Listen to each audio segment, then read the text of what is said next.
Greetings, greetings. Hello. Hello, Tom. So, can you please introduce yourself? Talk to me a little bit about your martial arts background and give me a rough outline of who you are and what you're doing. Okay, yeah, sure. So I'm Tom Billinge. I have a background originally in Muay Thai as my martial arts background. So I've been doing Muay Thai for over 20 years now. I've been teaching it for probably 15 years. And then I've been doing jiu-jitsu for about 7 years. I'm a purple belt. So it's been a good addition into my arsenal. I started off as a striker, and now I'm definitely in love with grappling. And I really like the finding the place that those two things meet as well. I think that's a very interesting Mm, place. And I'm also I run WARYOGA, which is a kind of overall branching uh, system's the wrong word, but like a kind of umbrella for various different martial traditions that come out of the Indo-European tradition. So that's why I've looked at like Indian wrestling, and I went and wrestled in India, and I oh, used cool. tools, strength and conditioning tools from India. I went to Iran, and I trained. I wrestled a bit in Iran, and I also did some of the strength and conditioning of Iran as well. That's what I've written about that in a couple of books. And now I am going to be moving. I'm moving into the Greek martial heritage, and I am half Greek, so it's something that's pretty close to my heart. It's something that's been there in back of my mind my whole life, since I was born. And so, That's very yeah, cool. that's my. And I've also, I've boxed in England. I was born in England. Mm, You know, I've basically been involved in some sort of striking and grappling for a pretty long time at this point, I mm. guess. And That's I'm very interested in the cool. roots of it too. You Yeah, know. that's very cool. You also, what was very interesting from what you said as well is the fact that you said the meeting point of Muay Thai and grappling and Jiu-Jitsu, and it's so interesting because Muay Thai specifically, the use of the clinch is one Yes. of the very few, Yeah. in my humble opinion, one of the very few stand-up striking arts that have a little bit of an understanding of getting connected to the opponent on close quarters, right? Correct. I mean, I found that my clinch experience translated directly into my stand-up game for jiu-jitsu, So once I kind of got past the initial beginner's complete bewilderment with the sport and ended up like standing up, I like starting standing up because I love to get in those positions. Why I like body locks. I love those tight clinches and those kind of things because it works in something I've naturally been doing quite a long time from my striking game. So Mm. yeah, absolutely right. And that's what's the difference about Muay Thai compared to most others. Like so the funny thing is old bare knuckle boxing, English bare knuckle boxing, traditional one, not the one that they do now on the TV. You see all these events, but the one Mm. from like 1800s, 1700s. They had a clinch game. They were allowed to grapple, stand up grapple, because so it was a Very, I mix didn't kind know of about that. Yeah. what we would consider to be boxing and also kind of what we'd consider to be like a folk wrestling style. So ultimately, you could win by uh, punching someone. So a round finished when someone hit the ground. That's it. It doesn't matter how they hit the ground. You could punch them to hit the ground, Mm. or you could throw them to the ground. Oh, wow. So it's kind of interesting that actually I think most original fighting systems understood that if you're striking and standing up, you should also have some kind of clinch game where you can throw them down. Yeah, So it's the kind of first thing interesting. But now Muay Thai is pretty much, I mean, as far as I'm aware, and some of the other related martial arts, like in Cambodia and Laos, which are yeah, very that's similar, true. Yeah. Myanmar, the left way, Mm. but they're all the same family, of martial arts. So it's Mm. that same idea: striking into clinch work, which then Mm. crosses over into the The first, grappling game. yeah, the It's first. also interesting because there's a rule set that was found from Asia Minor in a Greek colony, and Mm. again, it's a little bit later, but they found there, and this is a rule set that talks about pankration with no wrestling or ground Oh, games. So that wow. would be a version of pankration, maybe for those rules for that place, where it's just basic like stand up striking, but kicking, elbows, everything. So Mm. sometimes the word pankration, I think, could be used to mean everything striking. Sometimes it could be mean to use everything grappling, and sometimes it meant both together. Maybe So they could have just used it just to refer to something as just not boxing rules or just not wrestling rules. wrestling rules, yeah, and sometimes Yeah, everything together. yeah. Because actually, again, pankration, people think it means all powers. And again, I've learned this from this guy, he's called Athanasios Bonas, Mm, and he's right. It actually means all mastery, mm, meaning to be master of all the things. So saying all powers, all strength, kind of, but the real true meaning of it probably means all mastery, to be the master of mm. striking and grappling, you know? Very interesting. Another thing that you said that stimulated me, that triggered me a bit, not in a bad way. It was when you Yeah. said that Lucian guy, he said that it's just inferior in wrestling and boxing. Yeah. Doesn't I'm that not sure sound if it's Lucian, it's somebody. yeah, Yeah, yeah, but yeah. doesn't that sound familiar? All the Yeah. kickboxers will look down on the striking skills of Correct. MMA fighters, and all the grapplers will look down at the grappling Correct. skills of MMA Correct. fighters, but MMA fighters would, you Yeah, know, yeah. I think that's yeah, absolutely right. I think cool, cool. actually it's interesting. I wonder if, you know, because now obviously if you look at MMA and in MMA circles even, some people hate the ground game and say, "Oh, get up and fight proper." You know, Right. Yeah, exactly. you're not Yeah. particularly educated in grappling. You know, you don't know much about grappling. You just want to see two people hit each other. But then, you know, a grappler might say, you know, get this striking's boring, get them on the ground, you know. So I wonder if that same conversation was happening. I imagine it was. My guess is the same conversation was happening Oh, 2,500 years ago. 100%. Yeah, 100%. That's so interesting. yeah, Um, Very cool. Very, very nice to hear about your background and your thoughts on this. Would you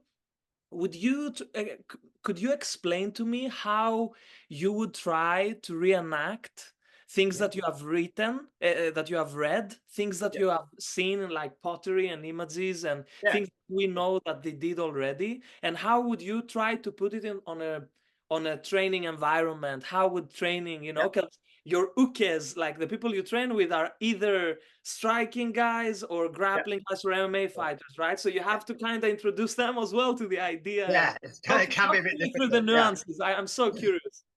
yeah. So we have a lot of pottery record and a little literary record. Unfortunately, not as much as we wish we had. Mm, So normally, what I do is I'll look at the like a pottery figure, and now of course there's several things on a pottery figure which is problematic.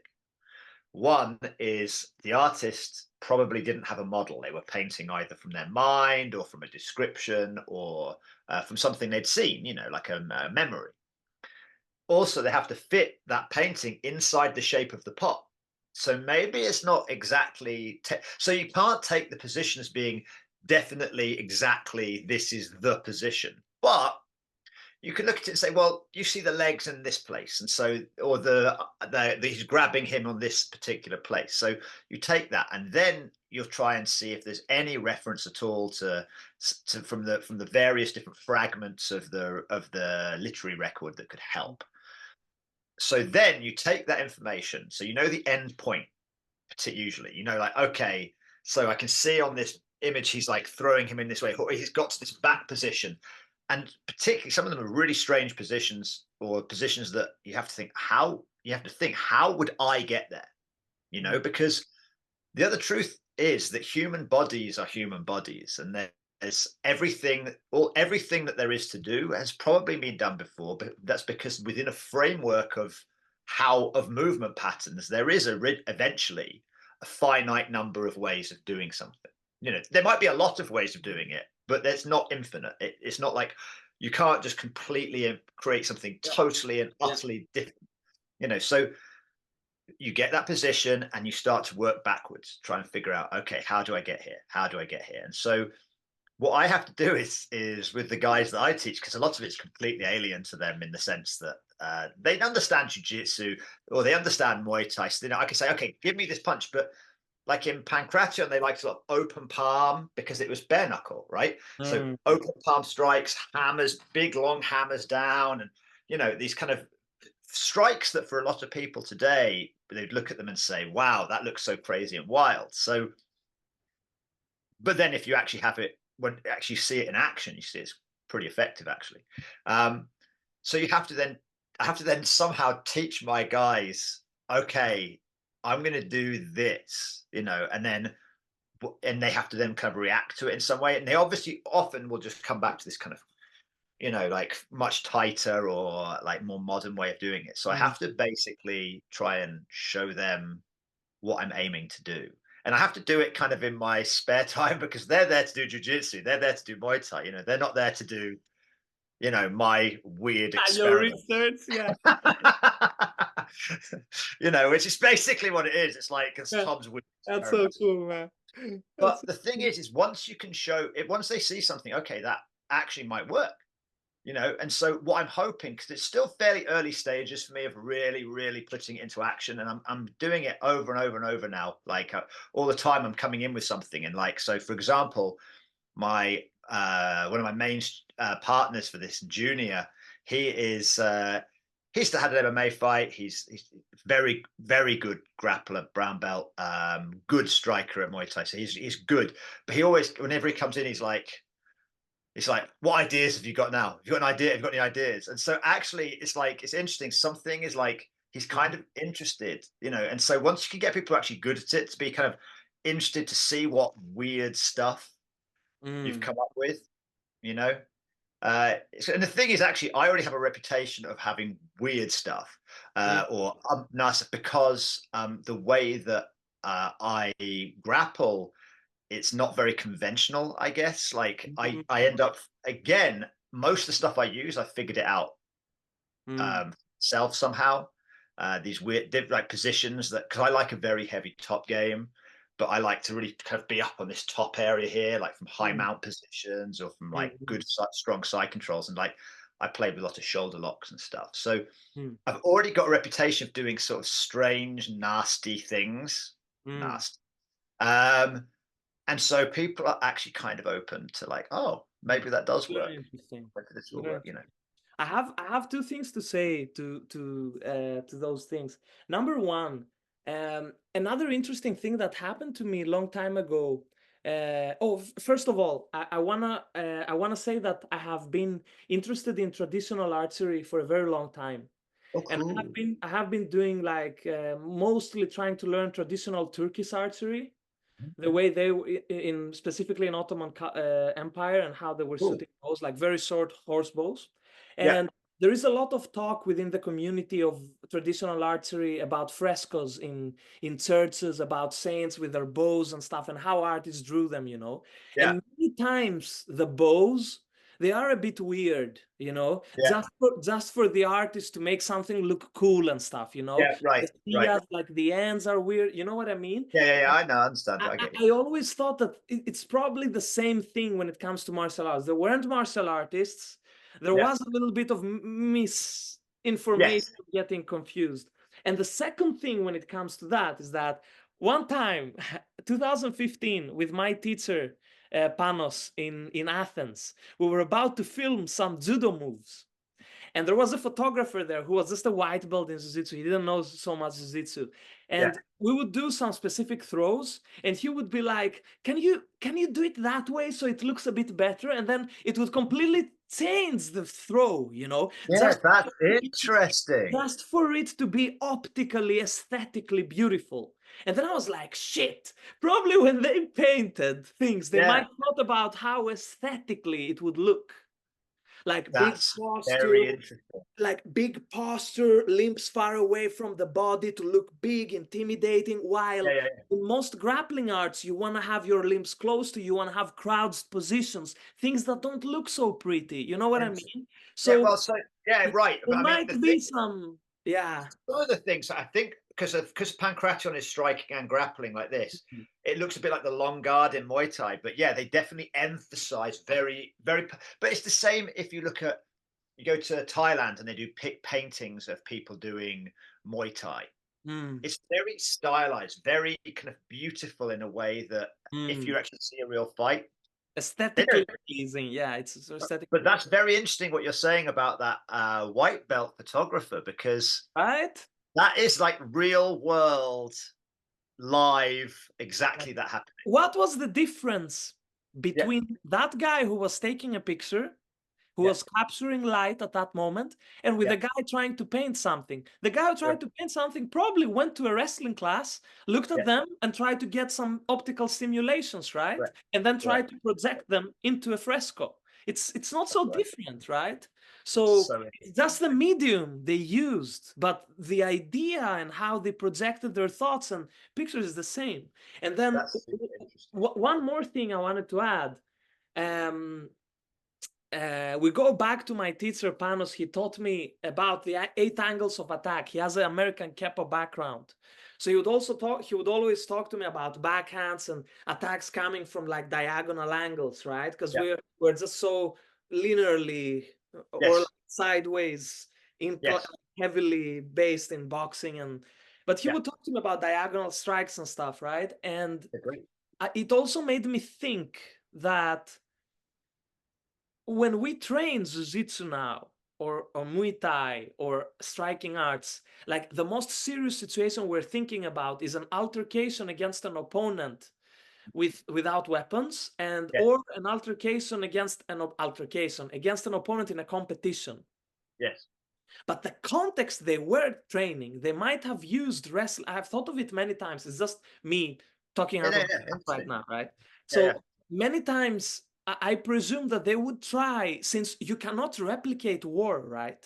You cannot replicate somebody trying to cut you with a sword and stuff. No matter how many drills you do or how much sparring you do, you can never fight to the death with somebody. Right, you're not going to fight to the death. They would try to instill and sophronize their young children from early ages into the art of war, because it was a very, very useful skill to have, to be able to go to war. War was all the time. So for me, maybe it would have been much wiser to sophronize my kids to strike with diagonal strikes, because then that would translate to a diagonal strike, but also to a strike with a sword, right? It will build myelin, it will build like neurological connections into movements that could be used with weapons as well. I'm thinking now out loud. Absolutely. I think actually the key, I've been talking about this with somebody I know who is very good at historical European martial arts, sword stuff, which is actually, I think, the key to understanding ancient Greek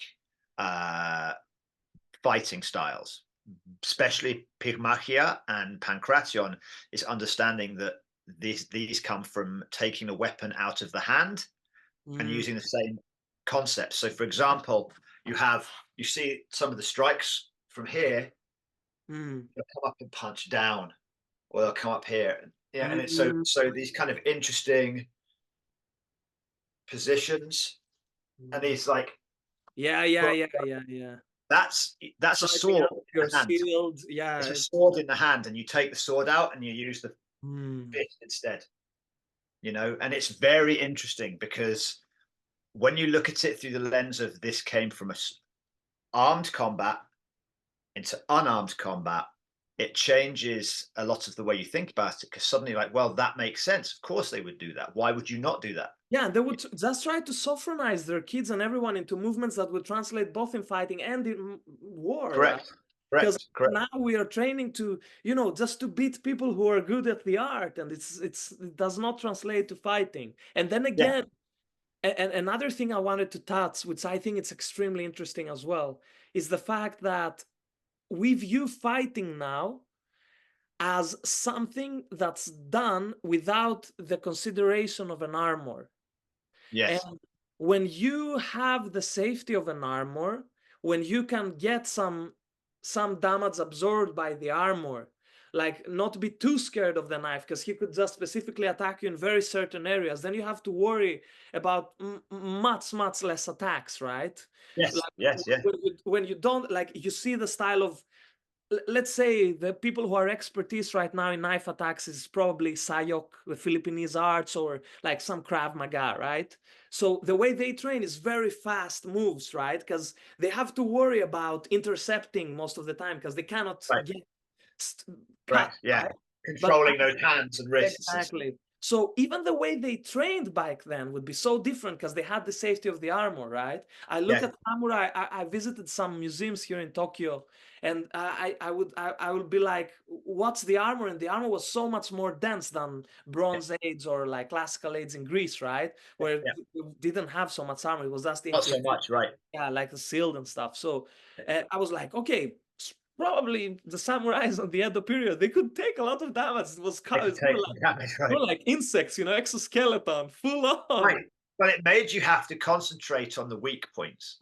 Mm, And wherever the armor has the okay, opening, exactly. armpits, things like that. That's So why I you have said to they had to strike. worry about so much, so many, so less attacks, right? Yeah, right. There were Instead fewer attacks. of your whole body, it was just okay. I know I have to protect my neck, wacky, like Yeah, a armpit, like correct. you know. Correct. Yeah. Yeah. Yeah. So Yeah, very interesting. interesting. Yeah, it is. I think these like variables change the equation so much. Yes. With that said, though, I want to touch the next part, and the next Yeah. part is that I look back into old judo clips. Yeah. I look back at old wrestling clips, old Yeah. boxing clips, and Yeah. the old jiu-jitsu clips. Yeah. I hope I'm not gonna get blasted by the community, but the level wasn't that good back then. Okay. And we have something the last 30, 40 years, that cumulative online knowledge that keeps building up, the Yeah. access to information and how fast people learn nowadays. I think that made so much of a difference. And I think trying to look back to a certain level Yeah. and thinking that there was something completely different from what we have today Yeah. is unrealistic. I think to a point, the techniques weren't that different. I think, like you said earlier, the way that Yeah. they executed specific movements in order to isolate limbs, to attack Yeah. weak spots, Right. to expose the enemy's weak Right. angle, flank, Right. back, all this stuff was Right. pretty much the same. And I don't think ever before was there so many people training. I think there are more people training now in grappling That's arts true. than it was back in the days, The or in interesting thing striking. about the interesting thing about something like Pankration is that they had more than 1,000 years to develop it. And we look at something like MMA, and it's what, Mhm. 40 years, maybe, Mhm. maybe, But Pankration, it had 1,000 years. I've never So, thought about that. That's so true. it may have had fewer people doing it, but it had a very long time frame. And then at the end of the 1,000 years, it was just, and it faded out and it was gone. But I wonder, it would have gone through a kind of So cycle of true, man. development, things as people meet. And if you are in your martial arts willing to be open-minded, to absorb things, Mm. take things that work and throw away things that don't work for you, it ends up becoming quite an interesting, intricate You're art. And over very a right. 1,000-year period, That counters that argument that I said. They had so much time to evolve. it's That's kind of interesting. But again, fewer people. But I think that's why now it's almost like, yes, I think things we have developed to getting more and more and more complexity, or that's the wrong word, but that we're refining our martial arts. mm, But because of technology, we're able to do it over a much shorter period of time with a much mm, wider pool of people and yeah, a much yeah. wider information base. Mm, So it's kind of interesting, while they maybe had time on their side in terms of the mm, development of the art, we in this current era have this very powerful ability to exchange information mm. and to cross train ultimately with That's people. And so and true. the fact that we're so connected, I can travel to go and train with somebody, or I can come if I Yeah, wanted to. still I, do for that. example, Yeah. I could come over Mm. to you in Tokyo and be like, okay, let's go. Let's try. Yeah, let's go at it. Yeah. Man, that's true. I've never thought about it. I never thought about the amount of time they had to. Yeah, But and then again, it really makes me think, man. It really makes me wonder. Like this gap between the Dark Ages and like 1800s. What yeah. happened there? What was the leading martial arts? What like I presume that humans are humans in all societies. War Right. was equally equally Right. present in their society. Like Yeah. what kind of arts, what kind of, we don't have so much, it seems like we don't have so much There's knowledge. some lost information. I guess there was kind of like it was a sort of folk level, like almost like rural, like that they had folk wrestling. Yeah. Like so, for example, Greco-Roman wrestling probably is originally French. It's French. It starts in France, but it's Yeah, I know, probably on the 18th century. Yeah, yeah, yeah. but it's Right. probably actually comes from like French or medieval European folk wrestling because Mm, you notice the hands are really low by the waist, and mm. that's again stop. I'm going to wrestle close and stop you pulling your dagger out because everyone has a dagger, everyone has a knife right here in the belt, exactly where the Greco hands are. Wow. And so it's like I'm going to pin your hand and be able to pull my dagger. So Mm. it makes sense that they're wrestling all upper body. If you suddenly put a knife into the equation, suddenly Greco-Roman wrestling makes a lot more sense than Mm, just from a practical angle rather than just the sport angle. mm. Suddenly you're like, wow, you're stopping somebody pulling their dagger, and we start wrestling low down at the kind of Very, dagger level. very interesting. Yeah, it is. So, I want to progress now to the next part. Yeah, man, that's so interesting about Greco-Roman. I've never thought about it, about Yeah. this whole thing and how they were doing it. That's so interesting. No, I actually learned that from talking to my friend Ian, who is this historical European martial arts guy, because he's always thinking about weapons. He's like crazy about weapons because that is exactly his discipline. And Mm. so that's why I find it interesting in this day and age of the information exchange. I can talk to somebody who has a totally different background from me and get amazing input from his perspective. You Yeah. know, he looks at it totally differently from me, and then that opens my eyes a bit. And then I can give him information. He's like, "Oh, wait, wow, that's really." And so this information exchange is extremely powerful, especially if you're trying to rebuild something or figure something out that doesn't Mm. exist. Very cool. Very cool.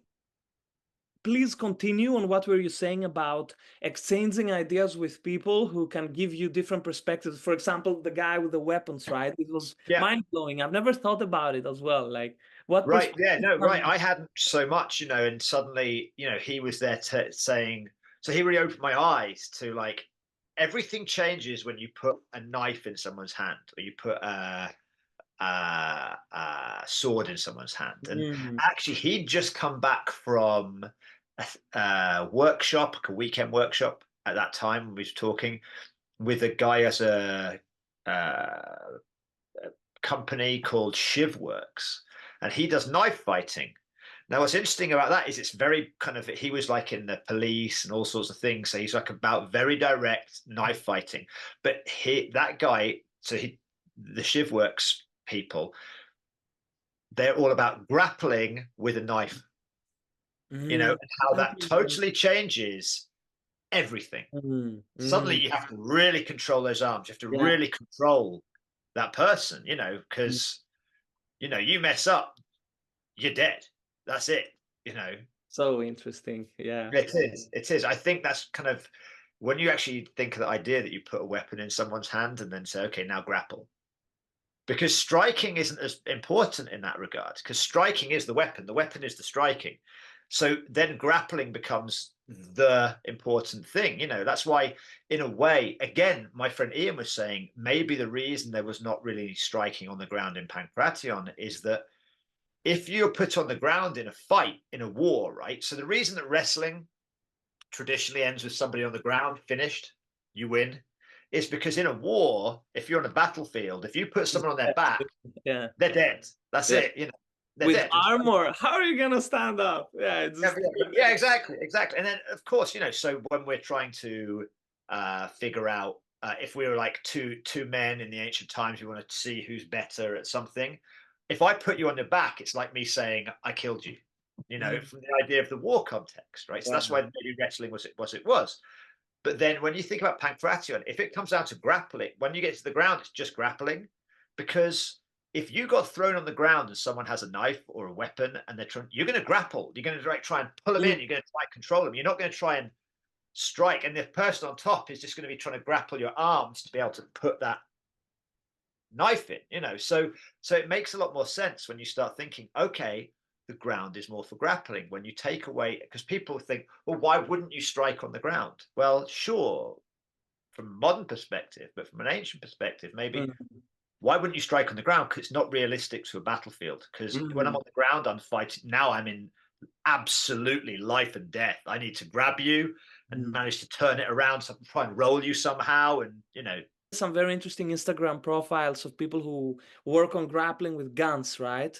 Yeah. So when they're on the ground, what's the fastest way to take your gun out?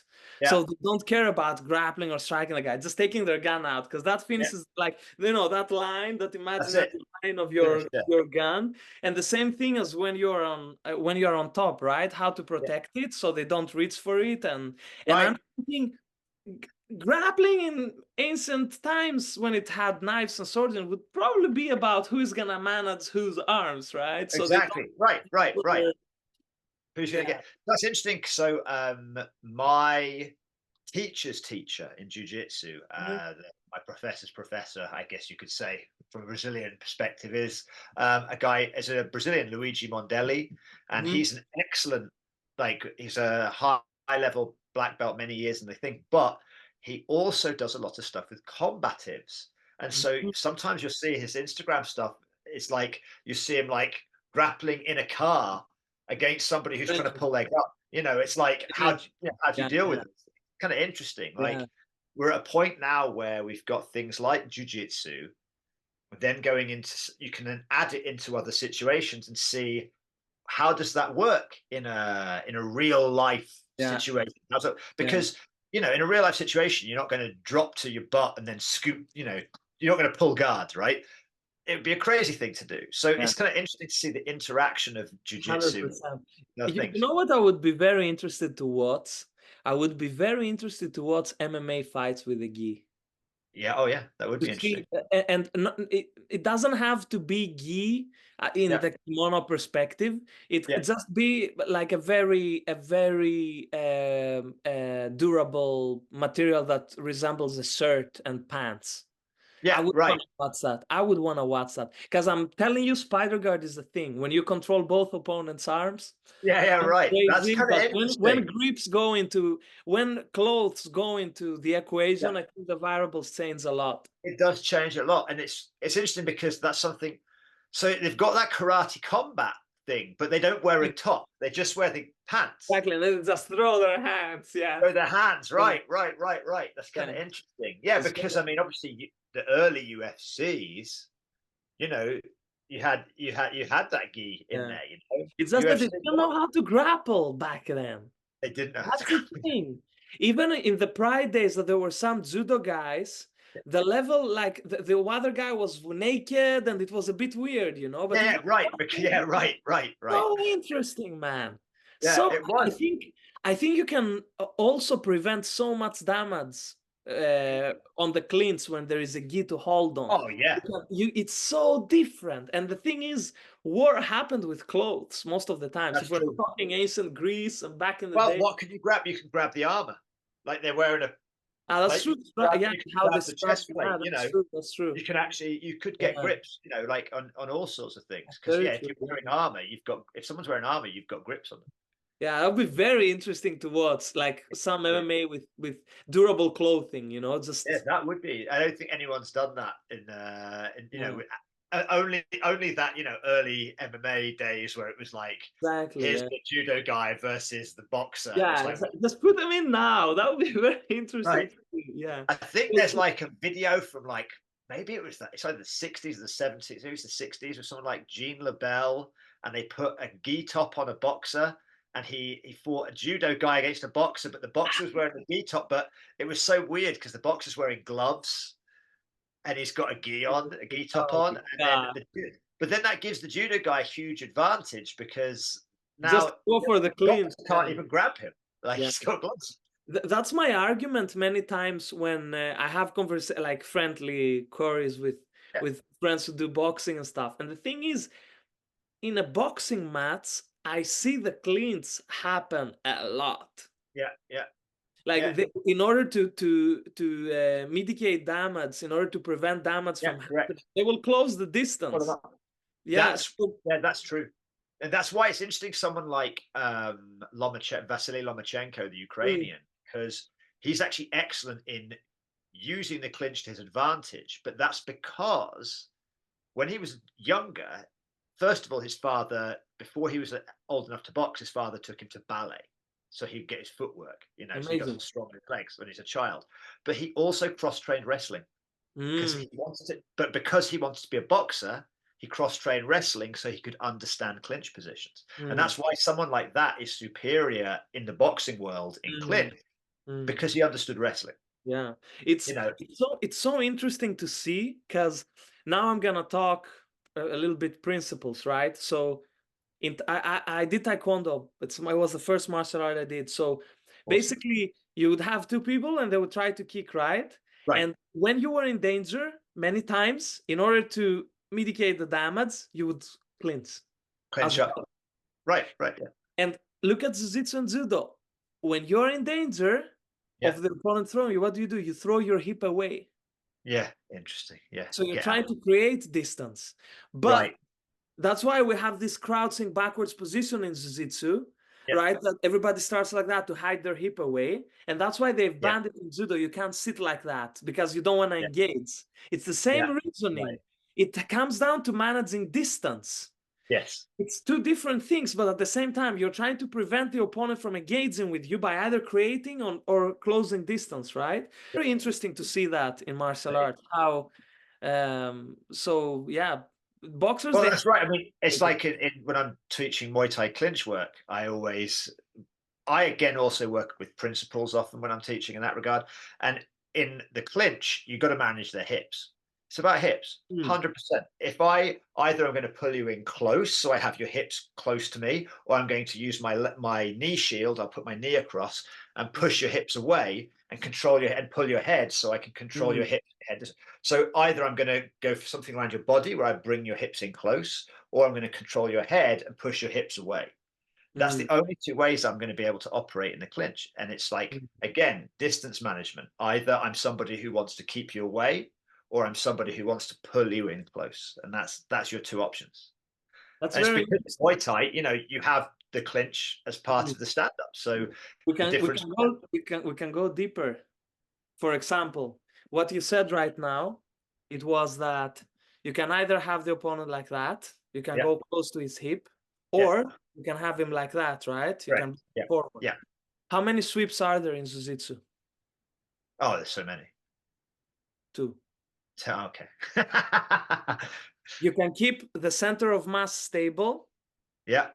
and you can remove the base and it will fall. Yes. Right. Right. Or you Yeah. can keep the base stable and you can move the center of mass over the base.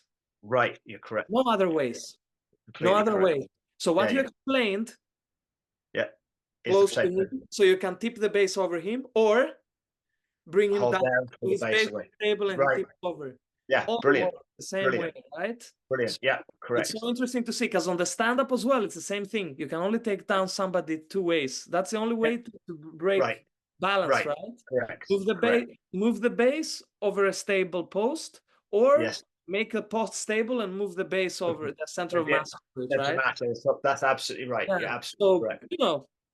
it's It's like when you actually when you take away all the sort of the small or the differences between like all the various different kinds of sweep, you basically do. You're right. You end up with two. exactly. You cannot do more than two. It's just two sweeps. And that's why for me it's very important to, when I teach guard, people ask me, my next video on YouTube is gonna be about it.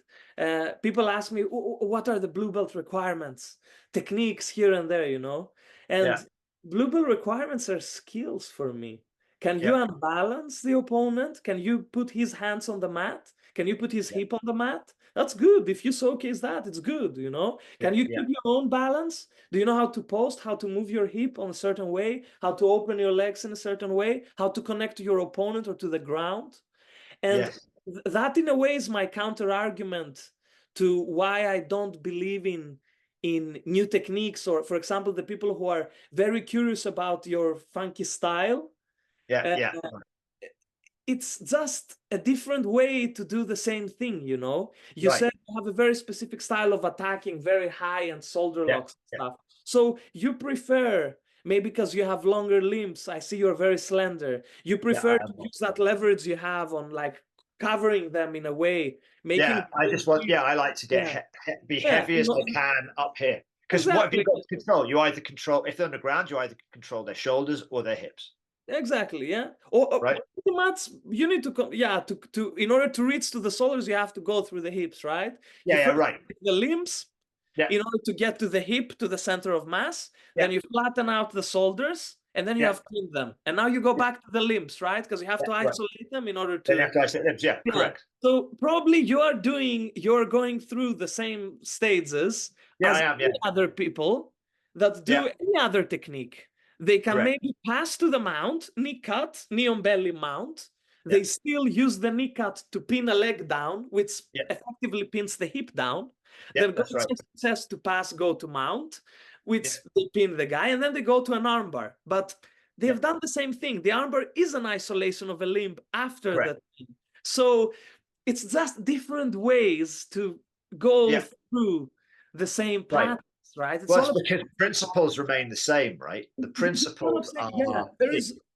There are no passes that don't misalign the legs from pointing to you, controlling the hip, flattening out the shoulders by either twisting an arm or a shoulder, or by putting chest to chest and pinning the shoulder down. Right. Pretty much do that. Like you really can't show me a pass that doesn't follow those principles, right? Correct. Yeah, and even on the stand-up, like we start pretty much on guard, but we are standing. In order to get to your center of mass, I need to fight off your limbs. Then control your center of mass, and then bring you down, putting your shoulders to the mat. It's the same. Instead of two people doing this, it's two people doing this. You go to the center of mass, and you need to bring it down. Right, exactly. So space every takedown. Even in pins, it's the reverse, right? You control the center of mass, and then you go back to the limbs. And what do I have to do? Pretty much as I'm if I'm belly down on the floor, in order to stand up, what do I need to do? I need to bring my limbs close to me, bring my knees close to me, push off the mat and stand up. Correct. Separate. Separate. Then on guard, he's holding me down. I need to bring my limbs between, bump him, create space. Instead of pushing the mat, push him and go back to the guard. Yeah, the same thing. Yeah, extending out. Right. Same. Like I like to say that to my students. Jiu-jitsu is simple. It's very simple. It's just hard to get good at it. Right. It's it, man. It's pretty hard to get good at it. Yeah. Well, I mean, what is it? It's time and experience. And then there are the nuances of every art, right? Well, the interesting thing is like, so for example, I've been doing Muay Thai a long time, like I said, but like the longer that I do it and the longer I teach it and the more experience I have of teaching it, and is that it gets simpler for me. Of course. Cut away because it becomes like, oh, but I mean, this is just the same thing. So that's why now I'm really at a stage where essentially, I teach technique, but really what I tell my students is I'm not teaching you combinations, I'm not teaching you techniques, I'm teaching you principles, teaching you movements, and then you have to figure it out how you can play with that and what's that's going to work for you. Because everyone works differently. Things work differently for you. They work differently for you. And so for me, I'd like to teach them the idea of principles of how the body moves. Or 100%. I really think that's a way to go. And then that's when we go to the ecological approach. So now, so just specific sparring is miles away from ecological. That's interesting. Yeah. So back to your research. Give me an example. Can you specifically talk about a specific technique and how you put it into effect, and what were the ways you tried to come up with? That's so interesting. Yeah, there was one particularly that was very difficult. It's like there's a very famous statue, and it's one guy standing over the top of the other one, and he's got his arms kind of locked. So the guy on the bottom arms locked like this. And I saw that on your Instagram. Yeah, so right. Cool. That was like, how, because you look at the statue and like, how would you end up like that? And so, I had like 3 different guys I was working with, and I was like, how do we get here? And I was trying this thing, oh, well, I can just no, it doesn't work. And then in the end, it was like, oh, so what we actually ended up doing was, and it's so simple in the end. The solution was like, well, of course, that's how you get there. But in order to get to that position, what we did was, because I was like, I first started trying to just get to that position, just trying to get to that position, and it didn't work Mm. because I was going through everything that I thought would get me to that position. And the Mm. same with those people, my guys that work with, they all try and get, and then so I was like, forget it. Let me just be in that position. Let me get you in that position. How would you escape? How would you escape? And Mm. so the escape was like, well, I take this hand, like I turn around this way. It's like, wait a minute, then. That means the way to get to that position was suddenly like, Reverse engineering. well, because the way that I would count, the way that I would stop you escaping is controlling this or doing this. And so we Mm. took from that, and we found out in the end, all the way after like messing around with this thing, and from that perspective, from the backwards position, figuring out you got there by an arm drag. You got there by an arm drag, and immediately can kind of catch in the back. And it was just like, and once you got the solution, you're like, well, of course, that's so simple. Why didn't I think of that before? But it's because you needed to go backwards instead of going Mm. forwards to get to the solution. So interesting, because there is a thing is like man, when I saw that video of you doing that, it's like a half Nelson thing. There is a trend in jiu-jitsu right now. People call it like just stand up. Jiu-jitsu doesn't work. Right, yeah, And people will, when they are on turtle position, they will base with their hands. So they will base with their hands on the mat yeah, and like bop, hip suit their butt up and start yeah, to come up, right? yeah, And when right, I saw that thing of you, I was thinking, wait a minute. So on an ancient scenario, he yeah, might have fallen, and his priority would be to stand up and you because catch you it. can't be there. So the Yeah, moment he used his arms to extend them, yeah, to put the floor and extend them, he's in a position where he's vulnerable for the opponent to do that. correct, So now correct. Yeah, we are so inclined into jumping to the back and yeah, jumping with our legs and shooting hooks in, yeah, but at that time they wouldn't focus on that. They would focus on controlling the opponent's arms while he was maybe trying to stand up. right. So even from the ground, I was Yeah, interested to see how you would end up there, not only from the standing position, yeah. even from the ground. I was like, how cool would that be if he, Yeah. yeah. And it's, That's really that's also interesting, yeah, because like coming up from the ground like that, yeah, it's all about kind of changing the way you come at things, because we all come at things, we all look at things from a perspective we're used to. So like, oh, mm, well, I do this, so I look at it like this. But yeah. actually, you just go, okay, I know I'd come at it like that, but I'm going to change and try and look at it from a totally different perspective. Instead of trying to think, oh, I want to get this, think I want to get this, or think I want to do this, or think just kind of get rid of a lot of your preconceived ideas and come at Mm. a totally different mindset or outlook. Suddenly opens up new possibilities. Exactly, because like you said, like he probably the position where he was, the other guy was standing on a strong position.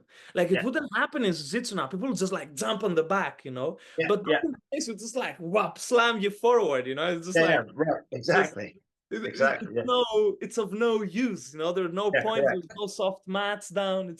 I've never had right. that perspective. Even when I saw your video, I thought like, okay, from turtle, how can I get there? It That's was really cool. Yeah, that's standing really cool. position, It wasn't Yeah, standing. yeah, It was me being on top on turtle and the other guy trying to stand up. It wasn't yeah. standing. That's really interesting. Yeah, that's kind of interesting though, that because that whole just stand up actually opens up a whole bunch of other stuff. A So whole other. interesting. Have Yeah. you what's your favorite weapon? I see weapons there on the background. Have you Oh, yeah. experimented with specifically grappling with weapons and stuff? Like what's the weapon of your choice? Weapon myself. Well, so I guess if I if I were going to have a weapon, I guess it would be I have. But simple use is my Cretan Oh shepherd, yeah. and it's like this thing's like it's from Crete. It's it's what they used for the cutting the sheep's throat. But a Cretan village man, would never be anywhere without this. in his belt, right in the front. Boom. Yeah. So Yeah. that's probably that. See, and again, even where I am in America, I'm allowed to carry this, no problem. And so you're allowed to carry this, huh? I can carry this because it's 4 inches. Oh wow! It's exactly at the limit. I was like, wow. I bought this when I was in Crete on my last trip, and I was like, wow, wait a minute, it's perfect. I've got it back, and then in fact, I was like, oh, it's exactly as long as it's allowed to be maximum. That's so cool.